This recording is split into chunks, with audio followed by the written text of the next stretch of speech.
I think we're gonna keep also this part of the video of entering the water. And it's not so cold for the first 10 seconds. But then you start to feel the hypothermia rating. Okay, so are you okay? Yep, Shall we do? let's Okay, do it. so 3, 2, 1. But I would love that everyone that listening feel to kind of like ask questions and kind of like challenge. There's something in common about the world of entrepreneurship and the world of investing. They're all about going head first into uncertainty. There's nothing wrong with challenging people's opinion. We're in a free world. Let's challenge it, right? Yeah, let's debate it. Luca, Sam, where are we? sun, Vancouver, pool. That's where everything should be. Yeah, there's no capital here, but I think You'd be surprised how many deals get signed in the pool. at this pool at the At this Vancouver pool, house, I I don't think any deal I gets don't signed. think any of the Cold. I don't think any of the deals that we are talking is gonna be signed. Yeah, other deals for sure. Other pools, maybe. Yeah, they're sweet deal if you get to the. So I think first of all, summer is here. Yep. Not because it's sunny, but because of the calendar. Yep. And I thought we can put our feet in this not so warm pool and talk about fundraising, Yep. deploying Okay. capital in the summer, Yep. sales. Yeah. Just I think it's funny to talk about it, and then what's beyond the summer, what's going to happen in September, just Okay. like our own ideas. Yeah. Yeah. Sounds good. Up for the game? I'm ready. This is the game of capital. It is a game of capital. Always up for a game. Always up. So let's start from like the raising capital, Okay. right? So what's your experience with raising capital in the summer? What's your Look, historically, I think summer is the time that you don't really raise capital, because if you're talking about family offices, if you're talking about, those high-end GPs, they're always traveling, going on vacation in the summer, going to their vacation places in Spain, in other, all these remote locations, and they're more like spending time with their family. So summer is where everything slows down. This summer feels different. I agree.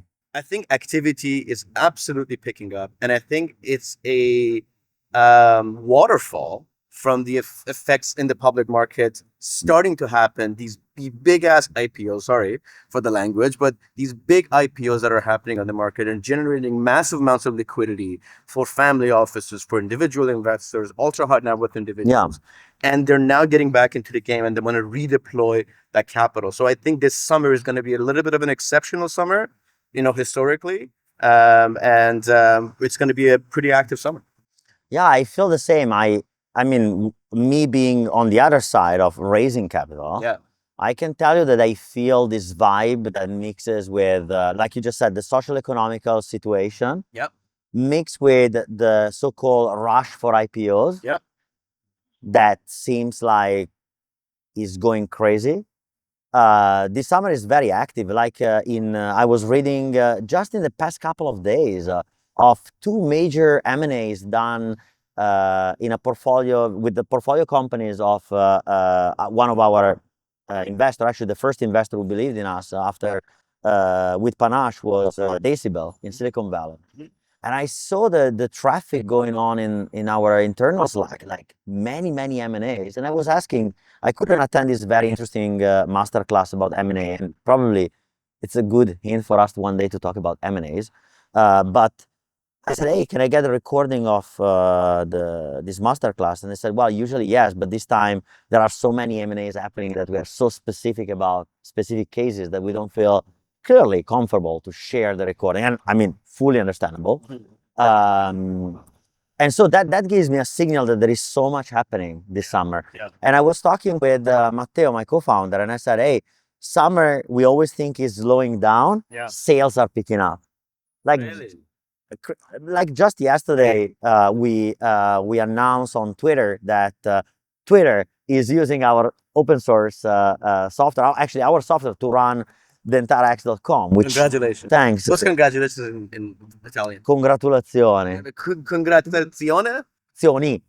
More than one. Congratulazione is congratulations, like, but also like customers that are now active during the summer. Yeah. And I think you're fully right. The pattern, the social pattern Yeah. of how people are going on holiday changed massively. Like people are going like earlier, later. So I'm extremely excited about that. Like to me, it sounds surreal that the economy is just literally now picking up in this way. Yeah. So Yeah. I remember last year raising money was hard and deploying money was even harder, right? Yeah. Because everything was focused on this FOMO almost for AI companies and anything kind of like AI driven. Yeah. But just like my question is, I talk about tech. Yeah. Tech is different. Yeah. But what about manufacturing? What about more traditional businesses? Okay. Because I also feel that they are like on a freaking roll. They are, and I know, as you know, I'm in the M&A space. I'm trying to acquire traditional businesses, and essentially what I'm doing is in AI rollup. So Yeah. we want to acquire these traditional businesses and implement technologies. Well, one of which is artificial intelligence to be able to make it more efficient.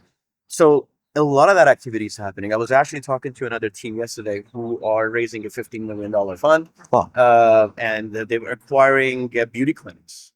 So cool. Yeah, and I love it. I love the thesis. I actually really like it. I actually like the guy as well, That's so cool. and I'm thinking of deploying a little bit of family office money into it. So these guys are acquiring traditional, beauty clinics, and usually in their case, practitioners and doctors are not necessarily the strongest people on the business side, but they're really good at providing the service. So the mix match between them is really cool. So these guys are, one of the founders is one of the partners is, very strong on the tech side and implementation of technology, and he's using Claude and Claude Code to just develop their own So apps, cool. their own proprietary apps So cool. to operate the back end and the administrative part of this, the practices, and that's what they're doing, and they're just started buying up a lot of big multi-location these like beauty firms. So that's what I'm seeing on the M&A side. On my side, a lot of the processes that I entered become really competitive. That's a sign that more buyers are coming to the market. They want to buy these traditional businesses because the multiples are still sitting at the very sweet spot of very high returns. Yeah. Right? It's the multiples that are down that are very attractive, especially in Canada. The multiples are down. It's been a very uncompetitive market for the past, I would say, decade. And now a lot of buyers are coming to the market and want to buy up these companies. Now with artificial intelligence behind us, as a tool available, that we can, allows us to get into more different industries, widens your band of what you can underwrite, what you can cover, because now there isn't a knowledge gap, right? True. I can get into food manufacturing just by doing research and doing my research on food standards, using artificial intelligence to know the ins and outs in that industry, what's happening on input costs. So it allows me to go more different industries, more different types of businesses. So I think the buyer pools are going to become larger, and therefore it's going to M&A is going to pick up and it's going to become more competitive. Yeah, and I mean, one thing that I want to add to your point, which is I think such a beautiful transformation, is that until like 2 years ago, the market of M&A and discovering new sectors was purely connected with consultancy and market research. Now AI is empowering each individual to actually come to their own conclusion. Yes. Right? I think there is this empowering of the self-knowledge and the kind of like self-choice that is way more powerful. And on the other side, I have a question for you, because that's your space, right? Yeah. Like, we live in Vancouver. Yeah. One of the most expensive city where to live in terms of real estate and cost of living. We are lucky enough to live in probably the most iconic building in the whole city, the Vancouver House, with the most terrible amenities that you can think of. However, the market of real estate is terrible. Like, it's going down and down and down and down. Well, it's massively. You have to think of it as a cycle, right? It is in a down cycle. But is it an asset that is ever going to go away? No, it's a primary need of a human being's, the need for shelter. That need is never going to go away. So it's always a question of population, Yeah. right? And the question of affordability. It's Yeah. always a question. It's an always economic question. And as we know, economic trends go into cycles, go Yeah. into down cycles Yeah. and up cycles. Real estate in Vancouver in Canada has had decades of upcycle, and we're now in the, I would say, bottom trenches of the correction, right? Yeah, you said it right, the correction. Because I think this market needed to stabilize. It needed to stabilize. There is too much disparity between cost of living and cost of buying, cost of renting, Yeah. versus average salary and opportunities in Yeah, Canada. yeah. Like, let's be very honest, except for Toronto Yeah. and probably Calgary, Yeah.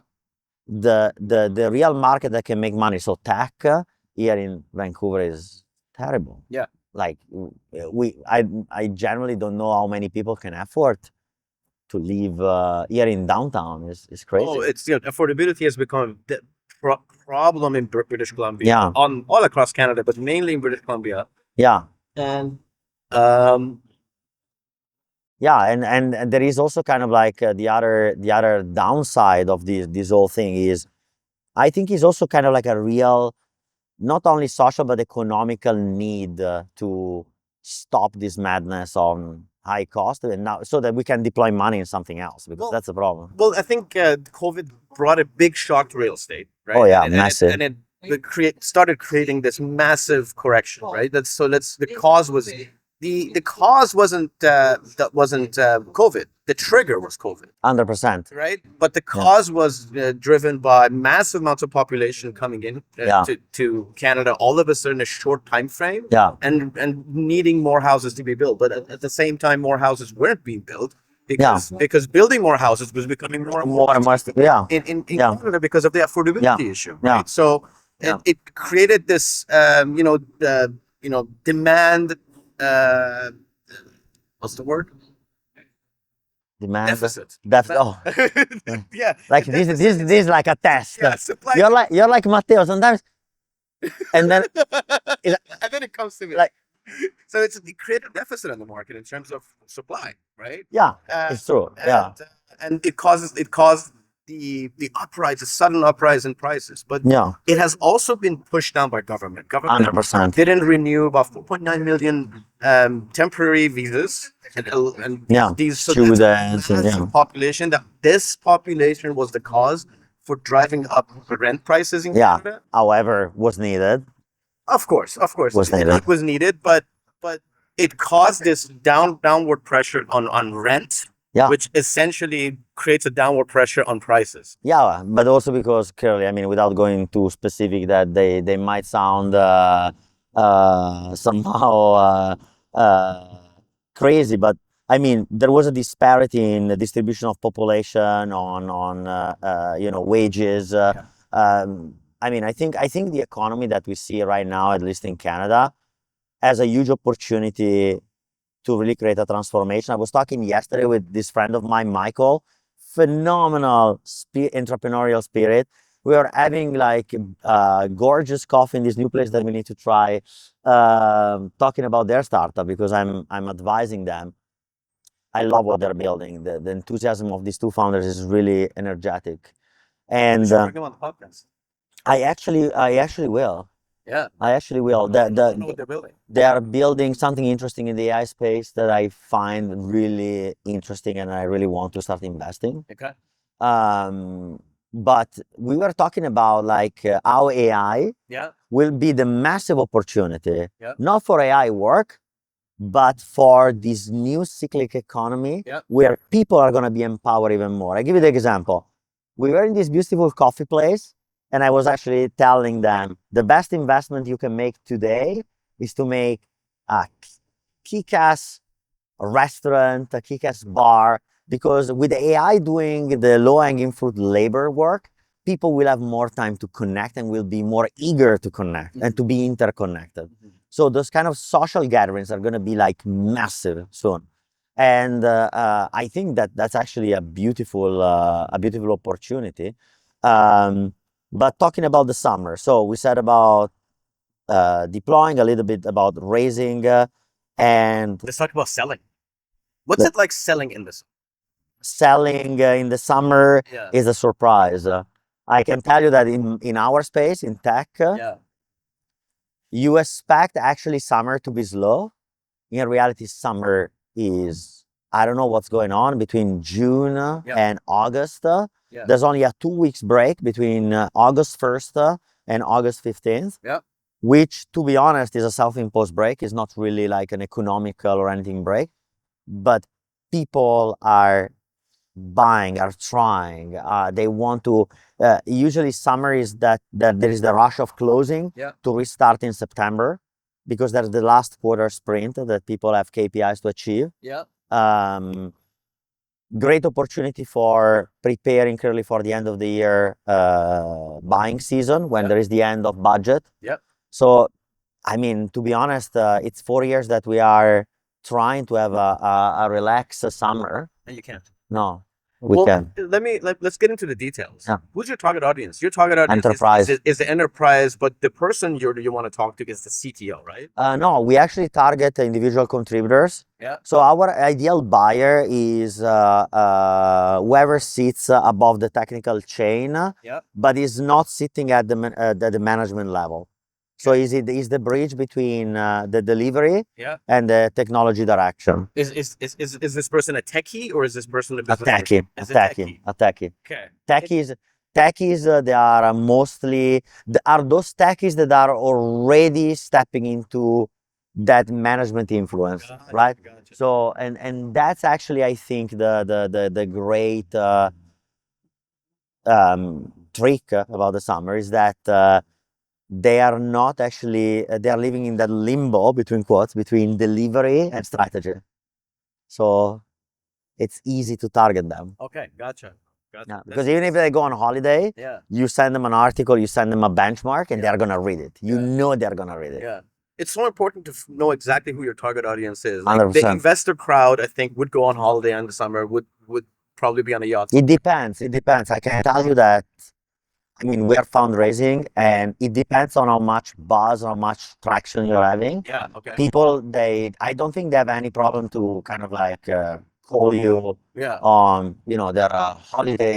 If they want to invest, they're gonna do it. Well, here's the thing. I think you're right. I mean, you're talking about institutional VCs. Mm. Institutional VCs will still operate all year, Yeah, right? yeah. But if you're a family office, No, if your target is a family office, you can expect to be, on a boat and on a hotel in a Yeah. remote place somewhere. Yeah. And not be really available to answer the emails and read a pitch deck. True, I fully agree. Yeah, that's why I think the in tech, family offices are great for that seed, pre-seed phase, where it's kind of like a fire and forget almost engagement. Like I'm very lucky that we have a very, like, I'm flying to LA to have a meeting with our board member and investor. Yeah. And I mean, I think in tech space, we as a community are very lucky that the investors that are very available. I never seen an investor that is not available to, take a call or they invite you at the barbecue to just have a chat. And the M&A space is getting even very, very close to that. Yeah. Very, very close. Yeah. Like, because we several times actually got the call to fly across the country to just like go somewhere else just for a meeting. Yeah, that's why I think venture capitalists play such an important role between the bridge between, the regular investor, the seasonal investor, I call it, right? And the tech world, because tech world is like quick movements, right? Quick decisions. Yeah. And that's why they play such an important role. They pool all that capital from, traditional investors in the off season, and in the down season, they're deploying and 100%. still active in the market and playing the role. Yeah. And I think, we will see going into what's coming after the summer. Yeah. I think this year is going to be like incredible. Like I'm so excited about September. Yeah. To be honest with you, I'm excited about July. I'm excited about August. I'm excited about September. I'm excited about October. Why? Because the next 12 months are going to be this crazy rush in the world of M&As. Yeah. And that's going to be... I think everybody was focused on this crazy SpaceX IPO. which is going to start the floodgate. Now we're going to have Anthropic next. We're going to have OpenAI next. Do you know, these are massive companies But that have been attracting a lot of liquidity. Now they're going to push that liquidity back on the market. And all of a sudden, we're going to have, first of all, an increase in debt because people are going to go raise debt against their holdings on the public side and use that debt to acquire companies and invest. 100%. You will see I think there are different tiers. Like there are A players. So I call it foundational companies that they are gonna, between now and end of the year, they're gonna basically stabilize the market in terms of like this top tier. Then you have just second tier infrastructural companies, like all the SaaS, all the PaaS, that they are actually going to go also for IPO. And those one are the ones that are going to go crazy with M&As, because for them buying lower level assets is going to be a huge value to the top tier. So the game that are going to play is to IPO and then go private. I call it the Twitter game. They're going to do it, and like I'm saying in this conversation, like I'm not excluding one of our customers to just like even come to us and say, all our customers, they are like a $10 billion plus company. So they are the perfect buyer for Series A stage companies. Like you will see that there will be a plethora of Series A stage companies that are going to be absorbed because what's like 60, 100, 200 million for a $10 billion company? If their asset is so valuable, they're going to go. They're sitting on a lot of liquidity.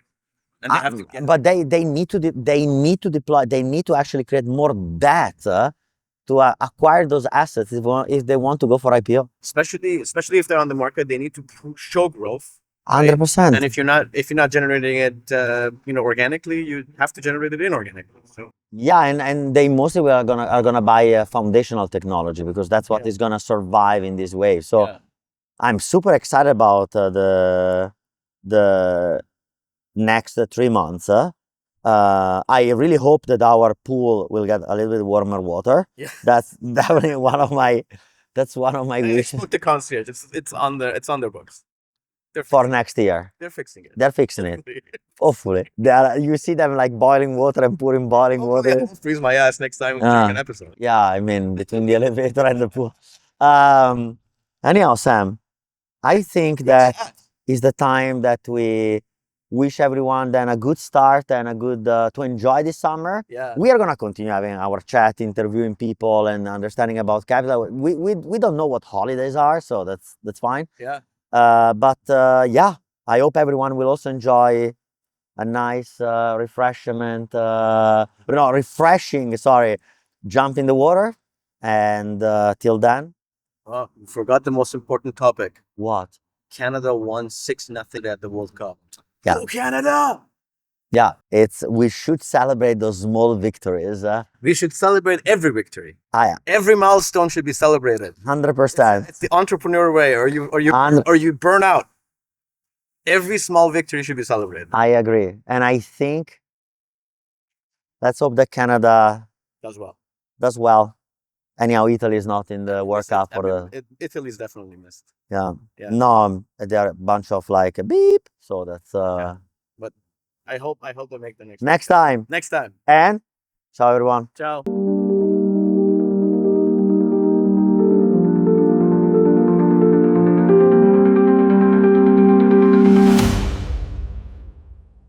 Oh, that was fun. That was a good conversation. Yeah.